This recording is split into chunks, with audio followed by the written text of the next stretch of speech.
matter disappears so fast. Understand? Kittens off.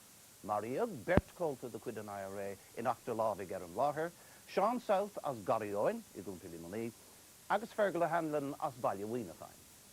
Pa an actor son Lornach in Mythology agus in I.R.A. Ghlas na Public. Dahad blian I.R.A. Disrig Léargas an Ruairí Féin agus an I.R.A. Adalche in I.R.A. The Brookeborough Raid.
Far Crawford, Bahe Ganoris, Derek Shagolugach Martin, Agus Quisha Goody Afrin, Agus Coming Nefa, Patriot, Filler, Dreamer, Bahe.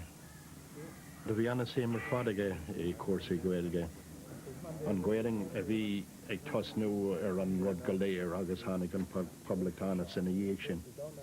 She in the lake, a V again on Piershuk, Agus Canela. Just. I will say pray in your own mind, okay? Father. The cool dinner a bhí in a corny in Ekeling, on radio gur for dinner aslim na boss in some trade in Rokra. The bhí me Creebrish there, agus bhí me Wahar, agus me Drahar Seamus, Creebrish to freshen.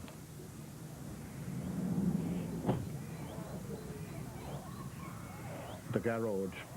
Colo agus cían tú on a papíri go bhfuil an trid tosnathe, téir go dtí mam agus aber lé gan éon mini a bheith irthaí. Go méid féin agus na bócailí eile ceart go leor. Ba méid ag fanacht na cnig in sna sé chundéthe, go dtí go méid an trid hart, agus an son tucha míad a bhaile a rís de chunamh dé. Déad fá arála Seán óg agus Síle agus Anya, go bhfuil núncail ina méarlachan is. Mar críoch, dhéan iireacht mam a chur súnas, banach dé, liv Gaelaibh go fóil. Seán.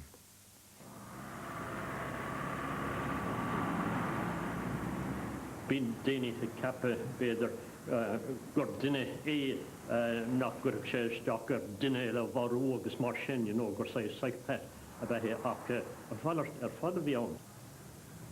The bhí buinte gael agriad Maria Duce agus bhí irish go fiat agus the bhí sé go láidir frí chomanach, frí básúnach agus an is sa rís frí júdach an rud sin.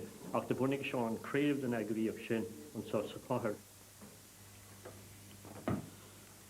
This is a snap of Sean's funeral as it leaves Dublin on its way down through the country.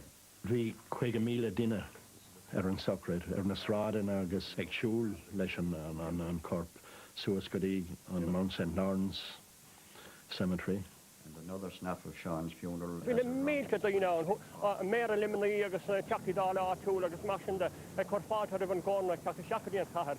Agus cumar go dtí an socrad agus maisinde agus gaináil me sos an tair cúpla lána dhéag sin agus bhí mar bharthaíos i Limerick ag an sin a ggéanamh na bhínas go dúchar na gardaí ormsa agus go dtí sé seacha brisún me chun go mbeidh sabáta óim héin agus go meach daoine eile sabáta óim cumá.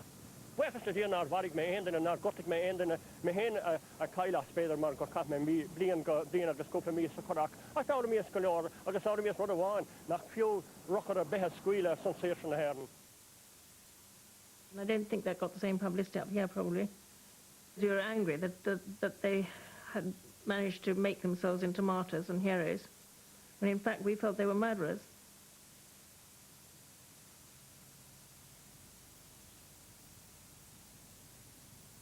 We went up to tea, as we quite often did, with 3 of the children, with my father and mother-in-law, and at that time he was Prime Minister of Northern Ireland. And we'd just come home, and we were just getting out of the car on the front doorstep when we had this noise, the shooting, and at least one explosion. And my husband said straight off, "That's Brookeborough."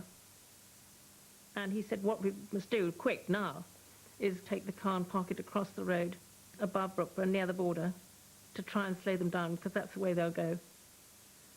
And I thought this sounded very romantic, but I didn't think it was quite my cup of tea, and I didn't know what we were going to do when we'd parked the car. I mean, I couldn't, we were going to be left without a car, because there's no point in us sitting in it, sitting ducks in the car on the top of a mountain in the dark, with the IRA approaching in the lorry. Well, we mishe gníbach le colónile, and díbal gan loch airne, dúirt muid pádracha ar a son, bhí agin go tragó de bhí an, ach higamar go cóga ar bon agus go darlóch na rudí sin.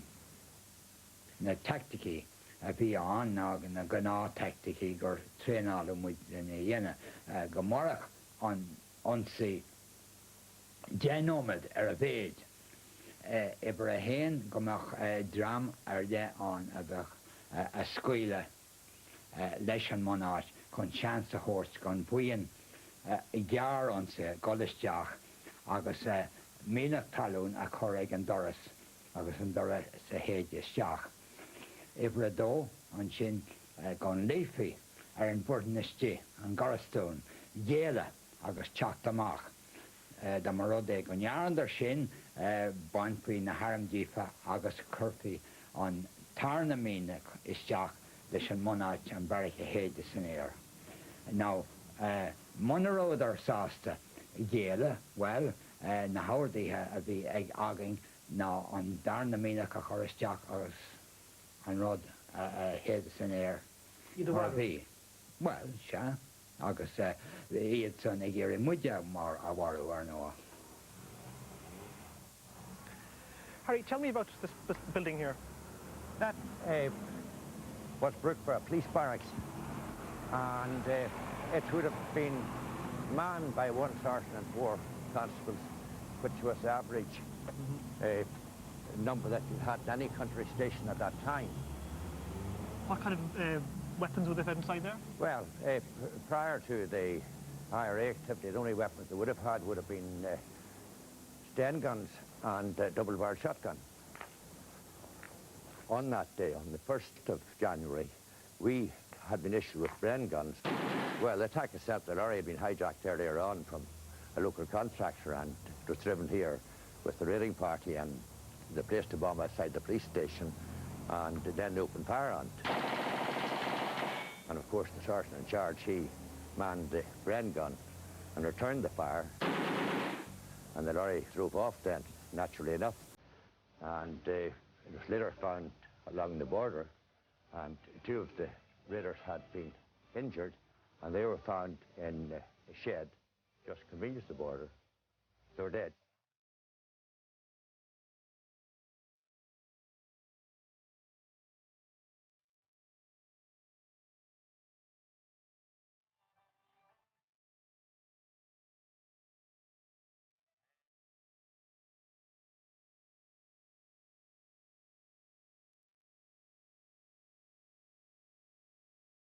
The speed of a plane.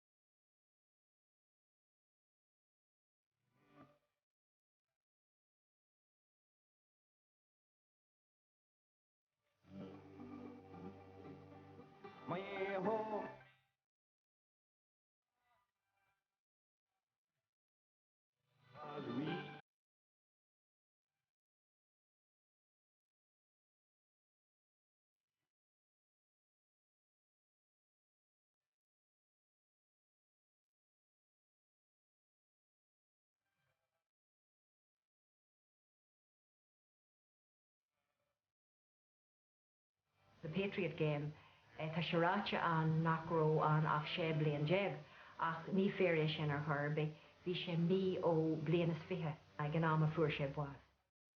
Dearthar anaías ar fad, cinálta flathúil, agus bhí cion faoi le ag Fergal donna teilech féin an seo, agus mar wat de maithras mo bháthir bhí sé anaías ar fad.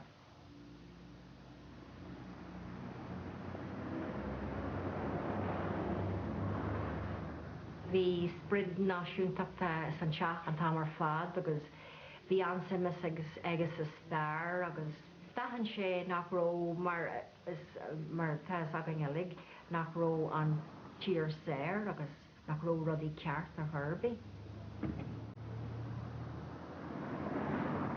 Is an hala bhí mar go léirann sin ag fágáil slán leis agus thugam mar go léir grámór dó agus sin an dói a bhí agin an sin gachan daine san chlán agus ní ró sé den nós agin rudí mar sin a dhéanú sa chláán ag an am sin ach an ihe sin thugam mar go léir grámór dó agus is cyfan lam go dahí ó canal san thola an ihe sin ag rá, bhfuil tú réan is airgan agus Fergal ag rá ó an canhain seo ó Corcaí tá sé deachar a hiigfil.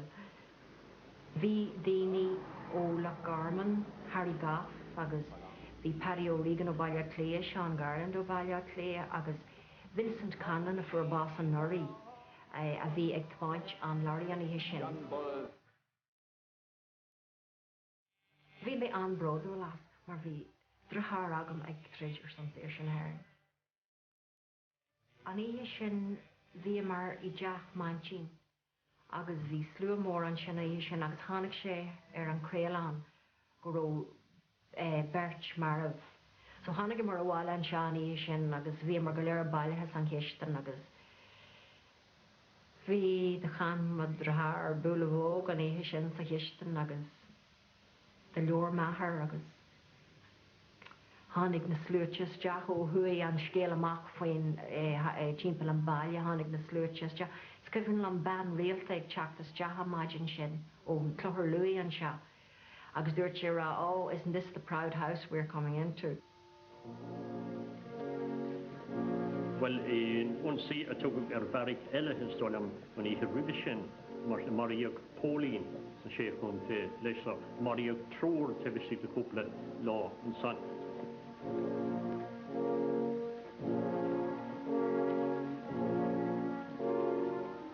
The thing that I remember most was the shock in the community that it happened at all, and that it happened particularly within the proximity of the Prime Minister's home. It was the beginning of a campaign that has been going on steadily since that. Well, of course, it shattered any trust that existed at that time, and that mistrust and suspicion lasted for a long time. We were alarmed that men like that, who had that sort of objective in the mind of killing people, that those men would be lauded as heroes in the South. Die geen oudras ag wieltes hasten an seo. Sin an Bonna né agus na her niantathe, na her nioga, na fíine, na daoine a chuid san chéad seo agus mar sinne, agus rocha le héad seo I.R.A.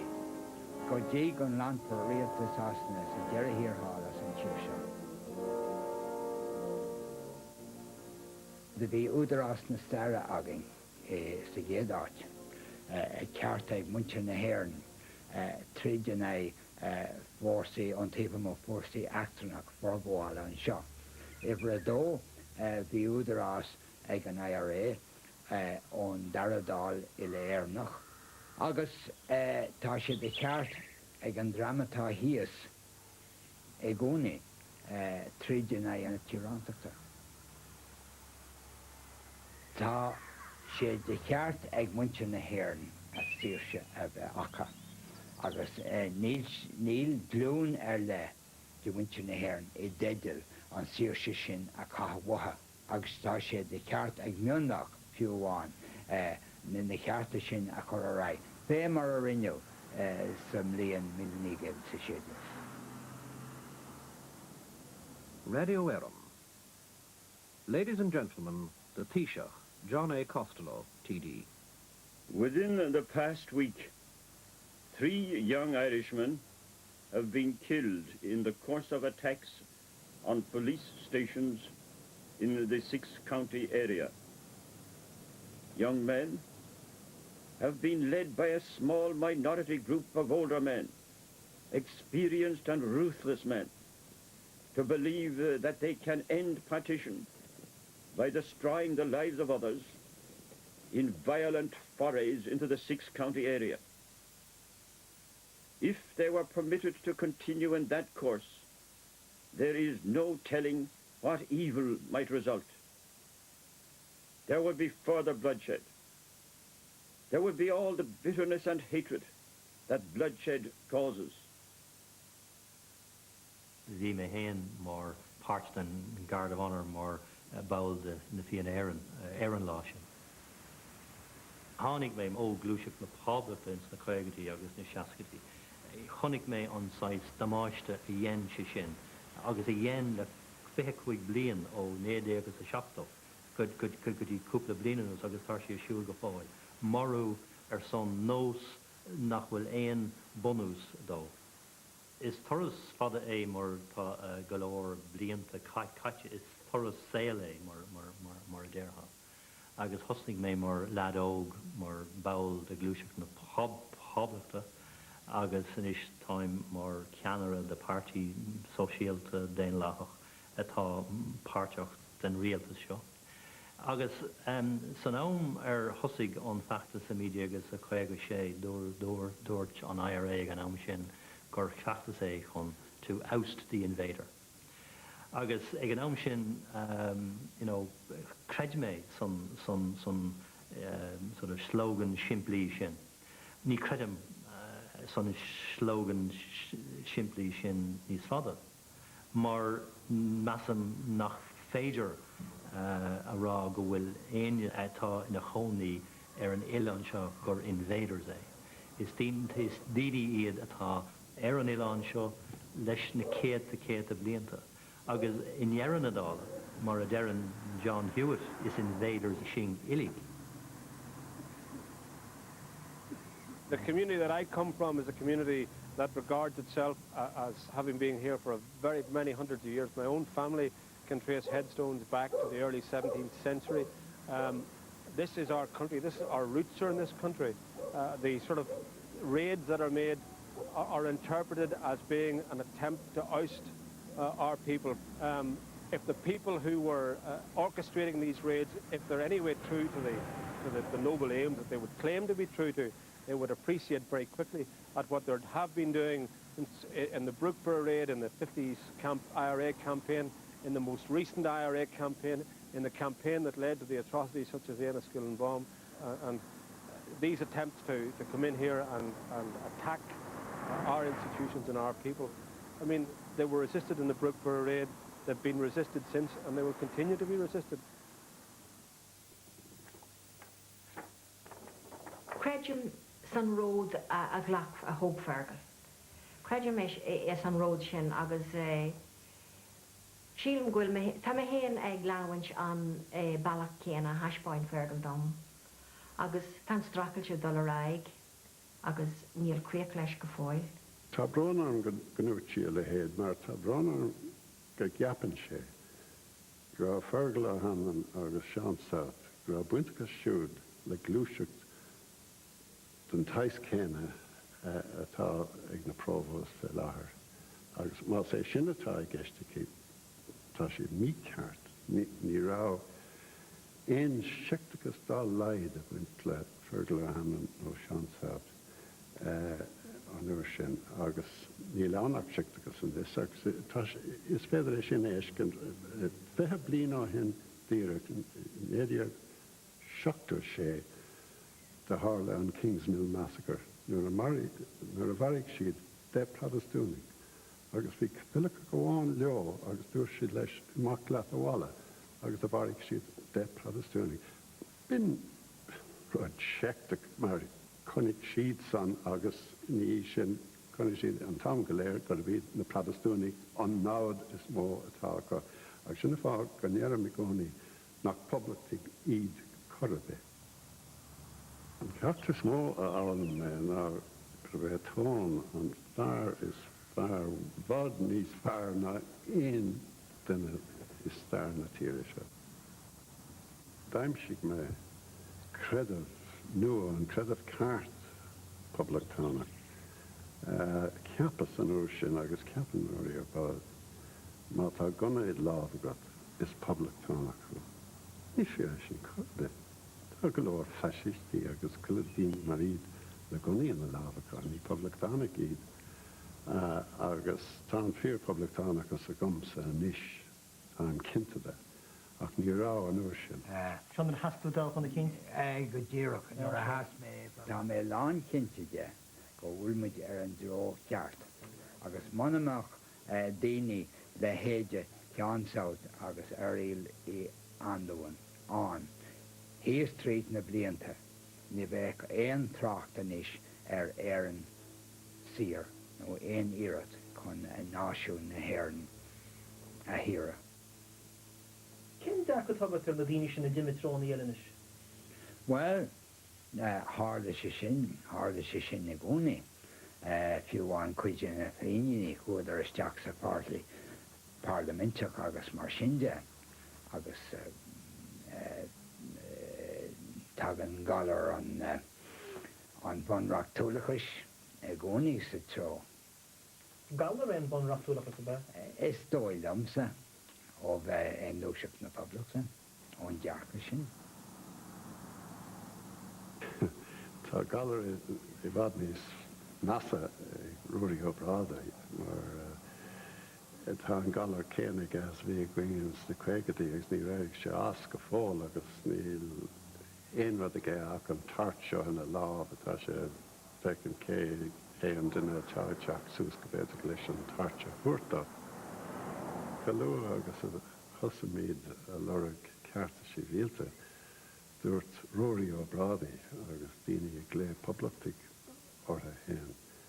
Damn your concessions, England, we want our country. Brits out, sin and hen, politics, a bacor vehigot, mas public tonical. Brits out.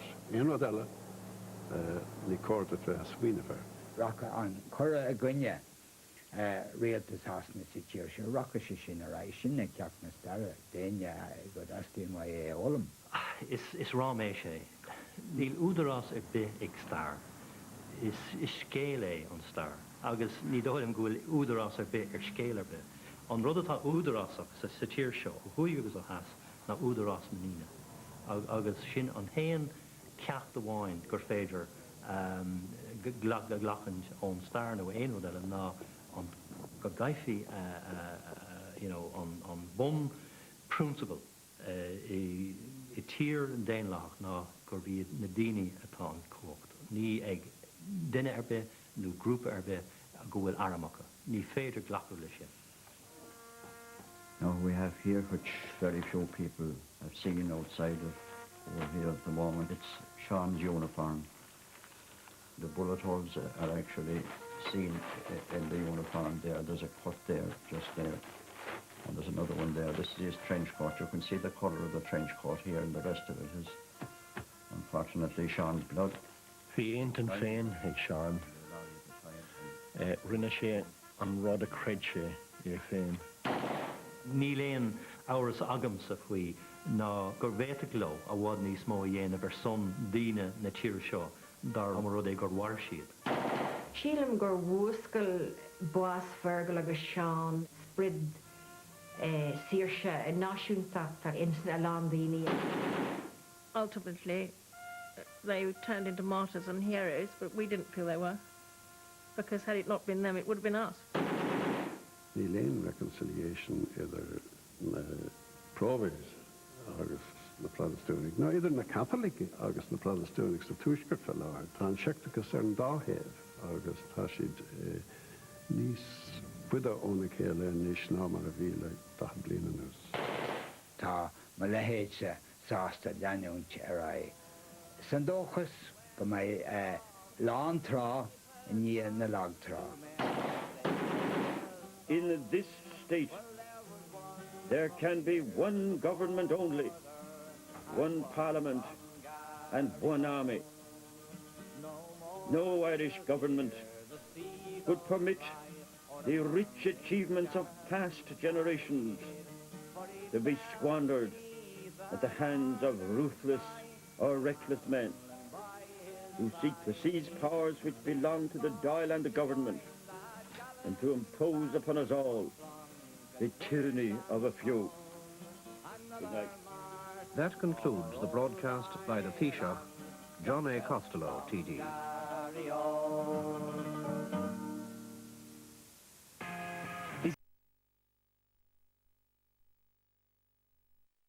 The Link campaign in I.R.A. fána Chorns na Gaelaibh, imheoraní ag breis is gácéad fear sa Curragh. Cahan réamdíh soninis súil siar a léhananta mar íonna nef tuiltinacha an stáit.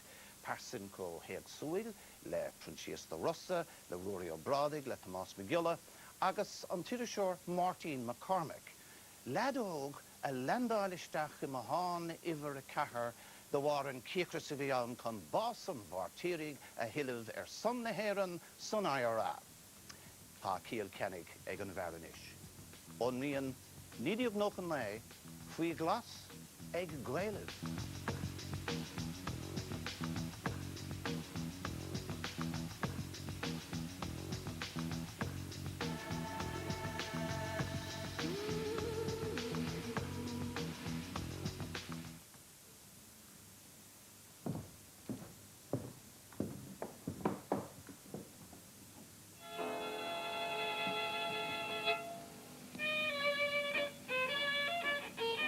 Rinkin. Na fair ag rinkin do hen, Curragh sé good na gwits na. On Wild West, no na mini or who's in Alaska no la dishin. Oscail se buideanna bhí sé tar éis fáil ag an cuairt an lá sin, chuir sé go ceann é. Tá sé amach é. Catá ceardanna. It's effing lemonade. You know not lemonade. So, but yes, you're going to sugar Rodriguez to lemonade revision. Is cuinnam sa nuair a bhí mar a chamáid thuasanú na ngáil agus bhí mar fanachtaí big agus bhíar meach fithe déana dúis agus bhí nach ban fanach sa pig chéna agus ní raon nach leon ceannas na maná sin mar bhí mar álam héin tá mé dul trasna na teáran tá mé chun trid a dhéanamh in agna sasanach agus tá bhile an go bhaid me bás nó tá seansa an go bhaid me bás agus buí me fáidir an bás seo ach níl me chun bás áil gan agus smáil ar bithar mánam. Tusa an téan ar a réaltais a tháinig amachchas campa imheoranachta na Gaelaigh na chuilinn ceachtain? Beidir go bhfuil, beidir go bhfuil, ní sagam. Níor smaoiní faoi sin hana, you know, yeah, seans go bhfuil, yeah. Tá an circail am lán taistrúilta go? Tá, ach ní circail sort of smooth, ní tá sé níos tá sé massam go bhfuil sé níos congaríd ó sort of Celtic design, you know. Níos casta? Níos casta ná Celtic design, yeah, yeah.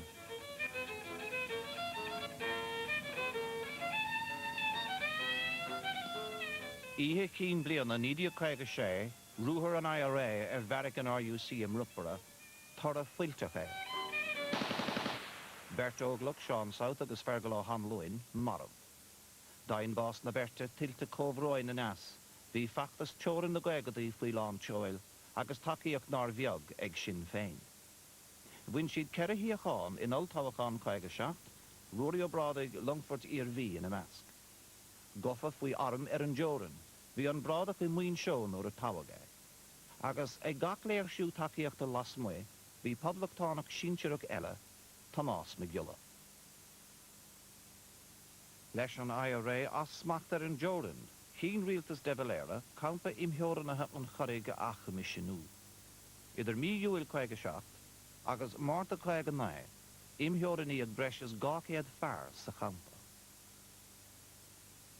Ina Mask, Ruairí Ó Brádaigh, Tomás MacGiolla, agus déagóir seachnína diag, Proinsias de Rossa.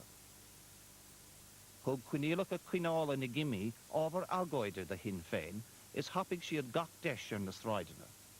Í tjúda bhí istig, ní arútig siad an cruatan fiú 10 blian ar aig. An fóch, tá sé fór an maidin, ach ní se go fór agus bíoch se an úr sin, agus chím nach bhfuil an stóv ar siúr an échar, bíoch fear amháin ganas ar an stóv, bhí lebeige hin echte leis an stóv sin, patbeid stóv mar a d'echa, agus bíoch se úfás fór fadar an maidin. Bhí seascas sa bahan rása peiscile, agus ní ráach aber gátri idir the laba agus an laba tefla. Agus na leithras féin, ní rá éon dóise ortha, ní rá éon phríomháid agat a riamh, ní ráta riamh leat féin. Ní an heiste gom se riamh go bhéh nochta an scordíine le ciúháin I measma camráide, ach bhíochar seasamh sa seabhar agus tú nochta an scordíine le, ní an hen se sin dom neachar. Ba bhód a finos a bhí an, a bheith Hiornta, ná bheith sa frísún, mar sa frísún bhí cilín de chuid héan an.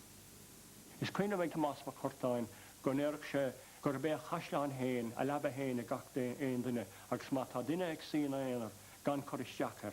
Dhéanach duine iirecht privádach sa chóirta bhín éile. Well, as toch an chéadród bevasa faoi ná nach raibh is a goin caihin a scuilig sin. Nor limer is a mún seo. Bhí is a goin go raibh data goin go méid amachchas an áit sin, ach sa chorach ní raibh is a goin caihin. Bhí beagán an agus scuidó sir iad mar go raibh an intin choirthe go mór ag na cuineála.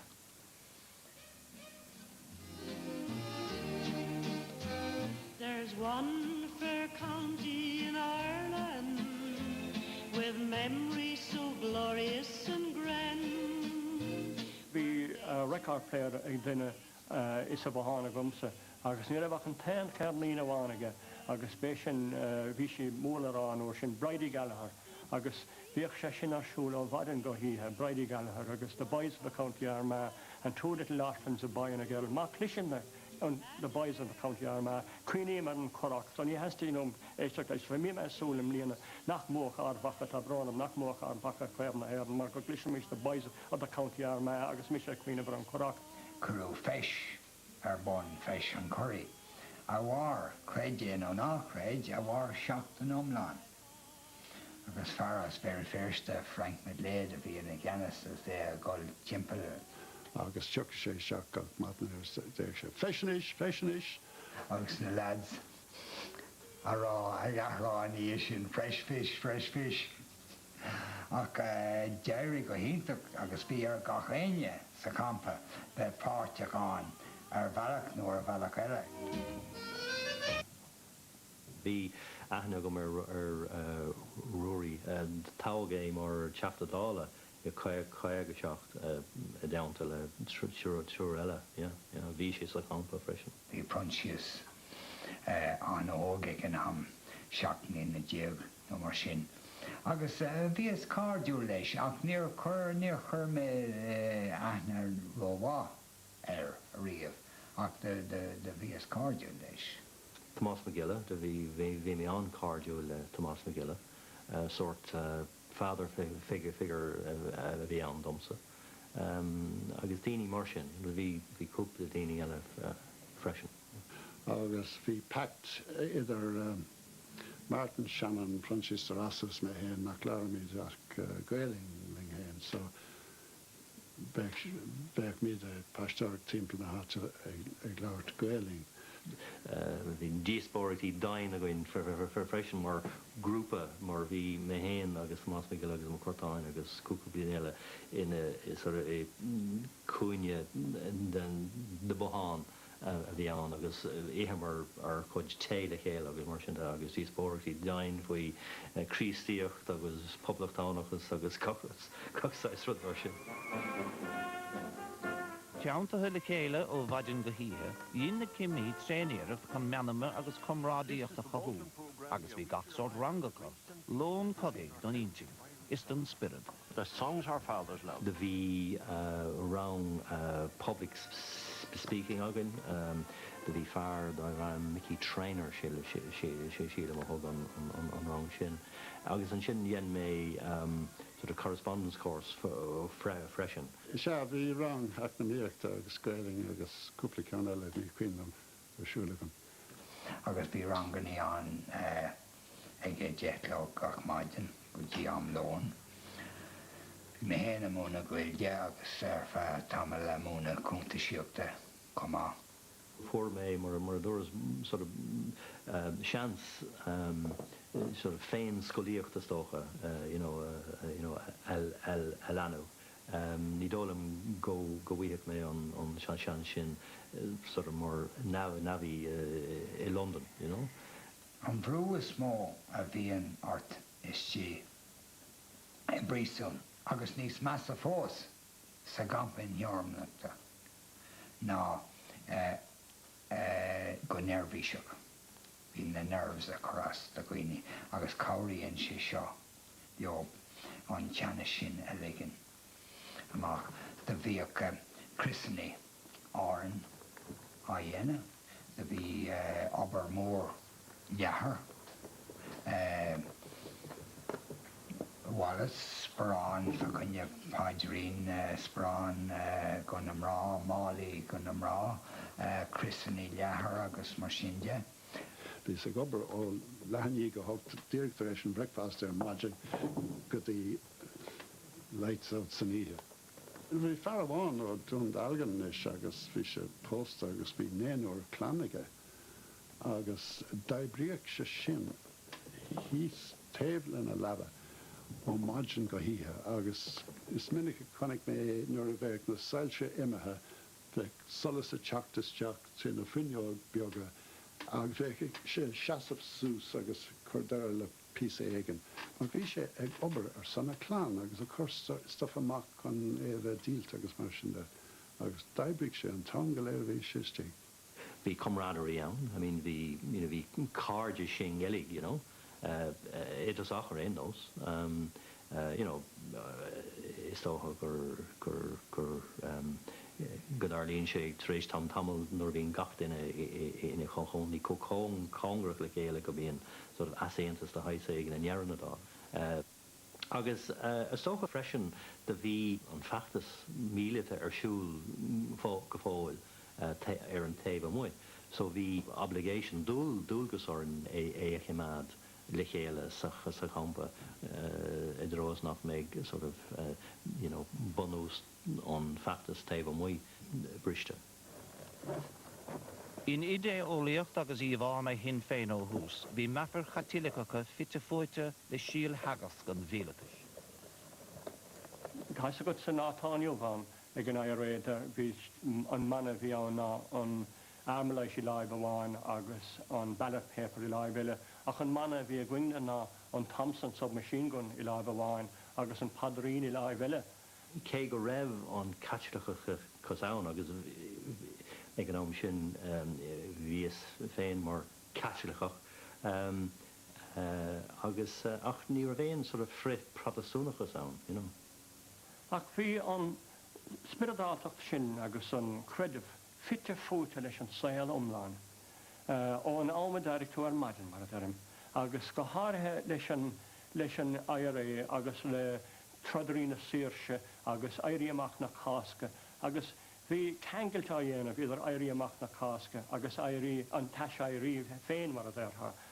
Bhí dír adring héin agus an aglis ofigiúil mar gur dúntaíú absolóid de chuidegain I Montjoy am Cáisc na bliana sin agus well níor cabhar sé sin ach nuair a thuamuid go dtí an Curragh mar a dúirt mé ní rá deach tá buí fi sin. Endan a bheith éon smáil an ó bheith éon a dhéanamh gas an slí. Níor a bheith áiteige in adam na poblachta na bhuióglaigh na haireann. Well dúirt an sé bliana gamsa bíon áta lua gur dúirtaíú absolút duite an úr deire agus dúirt sé éirí as an teafó sin agus tíam d'éistan. Mar éan le ga campa prísúnachta eile dam, bhí firistigh géirí Gaelaibh agus staidúrí an déobh mu ági mead. Fuair bertistigh sean sa saoran na bliana chuige hocht. Bhí an fér trim garag fart na himmartha ina líga teomh suas go dtí an fáil delignach. Deis úntach le tapal. Ránaíodh Ruairí Ó Brádaigh agus Ruairí Ó Brádaigh. Tháinig an smaoineamh chuig dahí nuair a chonig sé an fér tírim a bhí tibistí den céad lána idir fáil a héin agus fáil a dó timplar farcan immertha. Bhí needle match socratha agus bhí mar slúad doing seasamh beagnach taobh leis an barbed wire agus taobhúr doing bhí idir nan an bert sláánú amach instant trench. Garó an seán a bhísle agus hostlíú an cóta, seanna cóta ar an fér tírim seo gramathe leis agus cúmúid faoine bhain agus cua an taine bhí eisteach seo a sláánú isteach sa géad lána agus nuair dimín na Gardaí agus na príosúnaí agus chud a hort na bhí sé dorcha as muid é gearra na stranganí agus thóg sé trí cearún úra gearra tríd sé fáil is dóilem agus amú ar aiche an choirí héin agus bhí cá a fannachtling bhí sé roing ag an níotlog fé mar a thochríomar. Bhí as an dánaring, bhí mar ag teilúr agus mar sin de, bheith seo an céad éalú agus go háirithe Ruairí Ó Brádaigh an propaganda cú é sin, bhí seisna na heachta dála do longfordíormhaí agus bhí airithe leis éalú agus an dathí ó Conala sin cuma a bhí ina óglach anmhathachfad agus bhí an bert sin imethe agus gan éon tas natúris gotha. Bhín propaganda cú. Cuirtas gádlíonn go le dus na blianta a barad a héal. Cuirtú an mú ar fadí a istig? No, níor cuirta múid. Is tóg ar bíd sin an dábhlíonn bathachtaí am a héal beidir. I bhd níos táchtaí ná na blianta Caithness University, National University of Ireland.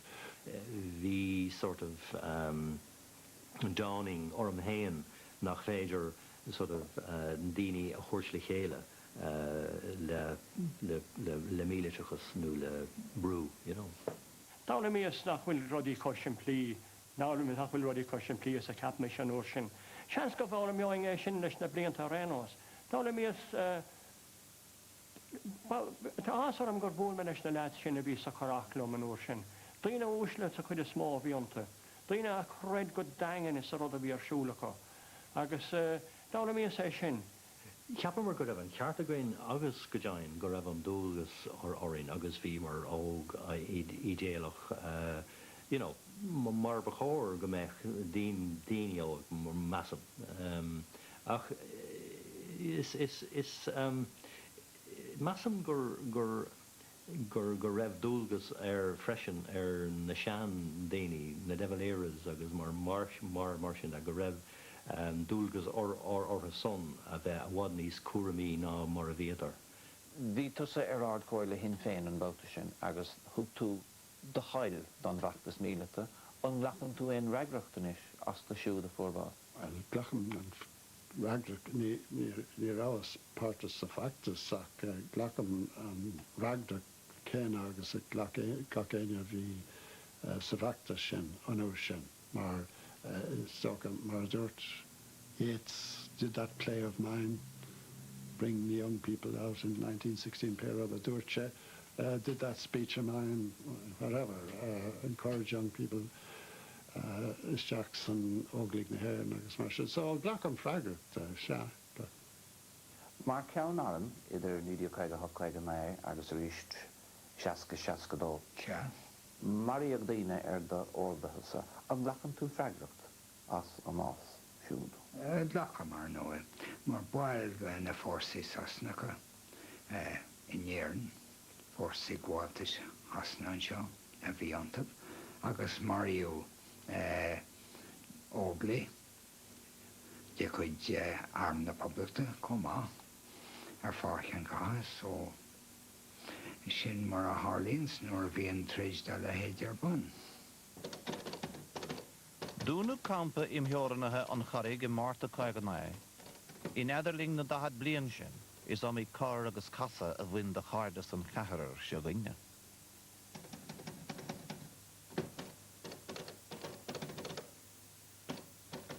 Bhí tú féin agus Tomás agus Proinsias anna chard de bhfuil an ochil ceanna sna leihananta san.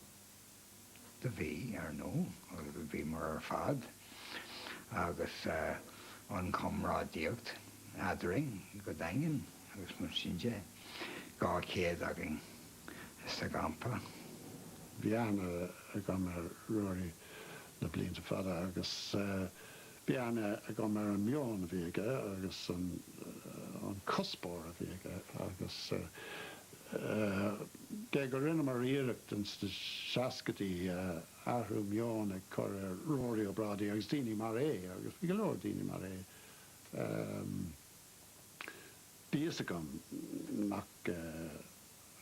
nach athróigh Ruairí Ó Brádaigh riamh agus ní rá úntas tá leidarm nuair déimigh sé an glúiseacht a bhí in éideag seachta sin féin an walk out. Ní rá éonantas arm gur cheas sé leis na próvis an uair sin. Ach go hebh de rasa de bin ceist eile. Bhfuil tú fós card bhfuil le Tomás MacGiolla? Sin ceiste an deachar. Níor búlas le Tomás agus ní lauras níor laur mé le Tomás ó lá gur scoilt pártaí na Nebraí. Tá is rud á féilech é sin domsa mar tá an sort of respect agam to Tomás. Se well de cepas go rá anna go mar agus sort of néideag ná go dó bhí anna go mar le trocha blian agus ní rá focail aséantas adring den terme sin agus níor cúla mé riomh ná réontaigh sé le rud éigean na dhéanas nó rud éigean na dúras an tam go léir sin agus an san de háin sé taobh dam le cócealaigh agus chun an pártaí a brise. So tá rudaí nach féidir leat maithe dhéanamh agus sin ní maithigh mé go deo leis é sin carad an rinne sin. Leirtar leis seo hen? No, ní ra.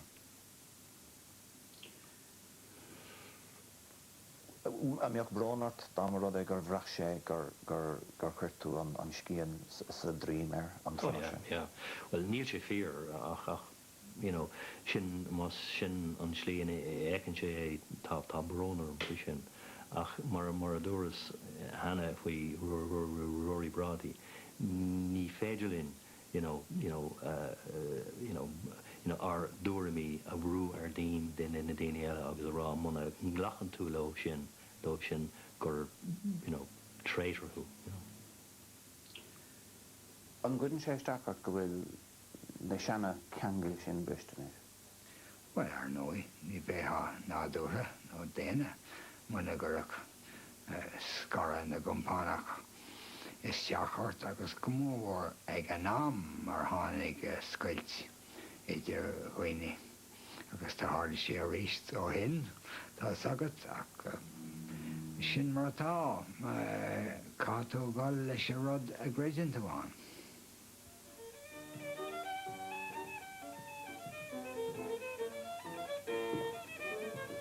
Det fará gur bhfuil tón as a bheabhar, bhí pádraig mac Píris as a bheabhar, bhí Seán South as a bheabhar, bhí Charles Brú as a bheabhar, Nadar an raibh Brian Barú as a bheabhar nó na daine chuig rompa siúd, párig sáirse agus iad sin. Ein duine atá sásta bás áil ar san na héireann nó ar san na híre cathar á go raibh sé beáin as a bheabhar.